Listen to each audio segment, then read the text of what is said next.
Hello, this is Carson Cook, your CSO Pro, and welcome to the channel. Don't forget to hit the subscribe button and turn on the notification bell so that you won't miss any of our future uploads. Enjoy the video. Hello, good morning or afternoon, wherever you are, and welcome back to the CSO Pro. And today what we're going to talk about is something very important. We're going to talk about the opportunity to present in sales. Now, this is a very, very good topic for younger sales professionals or people that have had a lot of experience. We'll tell you a lot about this topic, and it's one of the topics that we love to teach on. Especially when we have a group of new young sales professionals in, or people that have had maybe 1 or 2 years of experience, we get really excited about teaching this topic. And the reason why is because of the idea that, sales professionals, we love to go out there, we love to get the thrill of the game of sales, right? And if we actually look at the time that actually takes, or that closing process, that first part is the most exciting part. It's the most exciting part of sales that we get energized about, okay? Now, one of the major things that sales professionals, we kind of have a tendency to have a very big ego, to have a lot of energy. We get sparked up, we get, super excited when we close that deal, and we have to kind of keep that energy going to stay positive and to work with our clients. What that does, that actually tends to also make us pretty lazy. Most of the sales professionals are very good communicators. A lot of times they're not the most organized people on the planet, right? We rely on our company and a lot of other processes like CRMs and lead generating software, stuff like that, lead call centers to set appointments for us, especially in B2B sales. Not a lot of outside sales professionals love to go out and start their own, get their own opportunities. Even though that's part of the requirement for most outside sales positions, we need to talk about the opportunity to present. How do we get that opportunity? You need to work with our numbers. So today we're going to talk about 3 different things, 3 different very important things that we need to get through your head as a young sales professional or even experienced guy, kind of a little bit of a recheck. Is we need to talk about that it's definitely a numbers game, okay? Everything in sales is a numbers game. So it's our perception of where we look, whether we are heavily focused on our deals and our commission, or is it the number of closed deals per month that we need to focus in on? We also need to figure out that we need to give our best to only the decision maker, the DM. Give your best to the DM. We need to find out, who are we pitching to? Are we wasting time in certain areas, right?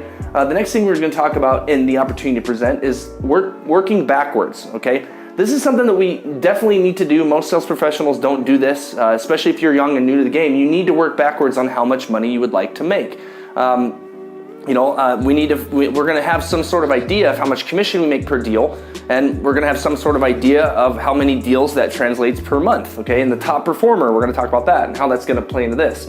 So the first thing is, guys, to understand is that it's a numbers game. Now, if you're not hitting the numbers that you'd like in sales, you're not getting the opportunities that you would like, you need to get more opportunities. You need to prospect more. You need to make more phone calls. You need to hit the grind. It's called hitting the grind, getting out in front of people as much as possible. If you're not making the commission that you'd like in your sales position, you might want to look at the leads that you're getting. And if they're bad leads, you need different leads. You need to create more opportunities for yourself. And you should probably keep a record of that. What we used to do, guys, is how many leads do you get per day? How many leads do you get per week? The week, obviously, that you have less leads, you're going to have less opportunities, less closes, less sales, and less money. So you need to ask yourself that question: what do I need to do to make my time more efficient and get more opportunities? Well, it's a numbers game. So if you look at the numbers and you're not satisfied, up your numbers, okay? Get on the phone, get in front of more prospects, get out there, get off your butt, get off your ass, right? Give the best to the decision maker. Are we spending too much time giving our pitch to the wrong people? Are we giving our pitch to gatekeepers? Are we not spending enough time in front of the people that we need to speak with? And if we're not, we need to find out, how do we get in front of the people that need to make that decision, that yes or no? We never want to leave a deal saying, what if? And that's the worst possible thing that you can feel like, God, if I would have just done it this way or done it this way. In a learning process, yes. But with a decision maker, you're going to get a clear and honest no or a clear and honest yes after your presentation, your pitch, whatever your steps to the sale are. The good part about getting that no or that rejection, guys, is yes, it sucks because you didn't make the commission, but now you know in your head, you can shut that book and move on to the next sale. Boom, get in front of someone else, okay? And then the very last thing, guys, is that you need to work backwards, okay? Especially with commission sales. Commission sales, you need to work backwards. How many deals do I need to close a week? How many deals do I need to close per day? How many deals do I need to close per month? That's the thing that you can control. So how many leads do I need to get in front of with my closing ratio to close that many deals? If you need to get in front of 50 people a week and you're only closing 3 or 4 deals per week, or 2 to 3 deals per week, you need to ask yourself, well, I need to be closing 5 to 7 deals per week to get the money that I want to make. If I make $1,000 per deal and I close 3 a week, that's $3,000 a week. Okay, 3 times 4, that's 12. That's $12,000 a month. That's not too bad, but I need 3 a week. Well, how do I get up to 4 or 5? Well, if I'm getting 50 opportunities, I need to work backwards and say, well, 50 equals 2 deals, 2 to 3 deals a week. I need 4 to 7. I need to see 100 opportunities. Okay, so if I'm working backwards and I say, well, I've only really spent 4 hours a day. 4 hours a day is what I've spent getting 50 opportunities. I need to spend 8 hours a day. Now I need to spend 8 hours a day going out and seeing 100 opportunities a day, 100 opportunities a week instead of 50. So you need to work backwards. Same thing with the commission. If I want to make 15 grand a month instead of 12 grand a month, if I want to make 20 grand a month instead of 12 grand a month, I need to up my opportunities. I need to up my numbers. I need to work backwards to put that goal into place. That working backwards goal also plays into how many prospects you get, how many phone calls that you can make. And it's what we call our opportunity map for the week.